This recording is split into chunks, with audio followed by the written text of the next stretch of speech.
court? Yes, sir. It's 4:34. 4:35, almost. On a Monday where we wouldn't normally find ourselves. But this is a situation that clearly is very important to the citizens of Greenville, very important to those who brought this action to this very court, law enforcement, those who are pursuing what law enforcement brought to this courtroom, the prosecutors. And in particular, as I represent the interests of this young man, Mr. Octavio Wright, very important to him. Because he's being accused, along with another person, of having committed crimes that you have heard about and will continue to hear about throughout the course of being with us this week. The reality is we're all here together. It's a tough situation that we all are being asked to look at. But the reality of the matter, as Mr. Miller just pointed out, it's not so easy. It's not so easy because this really does involve a cast of characters, a number of things that are being attributed to a number of people, a number of situations, a number of occurrences, a number of incidents that led ultimately up to a point where a person's life was gone. And as you'll hear throughout the course of this trial, a number of things were taken from the individual. Because one thing that wasn't brought up by Mr. Miller is we've heard about credibility, we've heard about direct and circumstantial evidence, we've heard about reasonable doubt. But there's also means right, the mindset of a person that does things. Sometimes we refer to as the criminal mind. Well, you'll hear a lot in this case about what was taken from the victim in this case. You'll hear about the motives of those who were involved, because there are a number of other people that clearly are not in this courtroom sitting at this very table that are also part of this case in terms of being what we call co-defendants. And there's a benefit, clearly, when other people have the opportunity to come speak with law enforcement or the prosecution and share things that can get themselves either out of trouble or to make sure they minimize what happens. And so you also have a chance to hear some of those things too that will be brought before this court.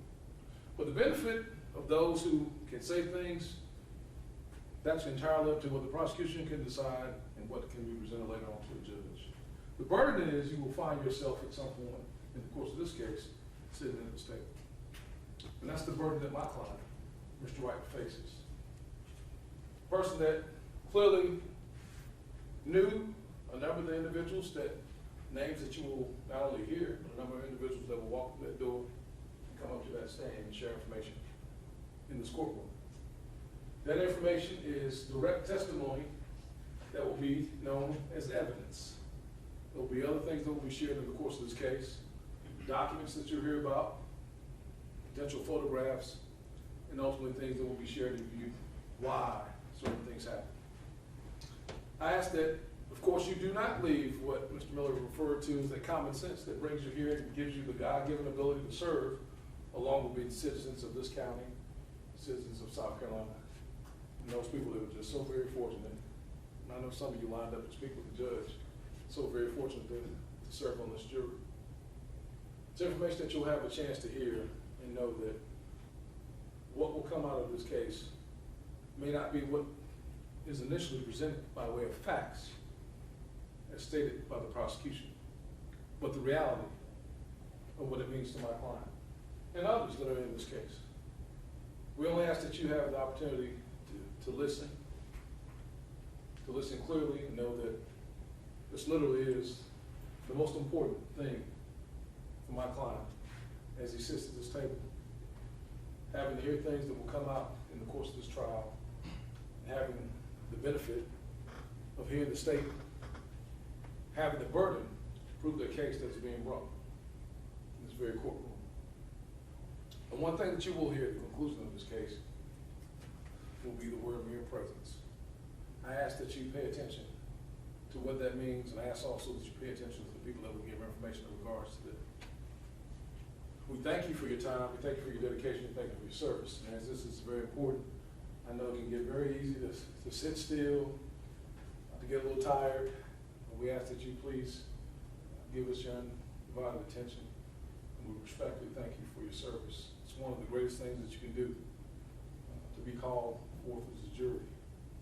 Sometimes people can talk about it in different ways, but you will have the reality of being able to reflect on your time of service here in this very courtroom to know the matters that are being brought before you. I look forward to having a conversation at the conclusion of this case, but please pay attention to what happens in the course of this trial and the information that will be shared that comes from that stand. Thank you for your time.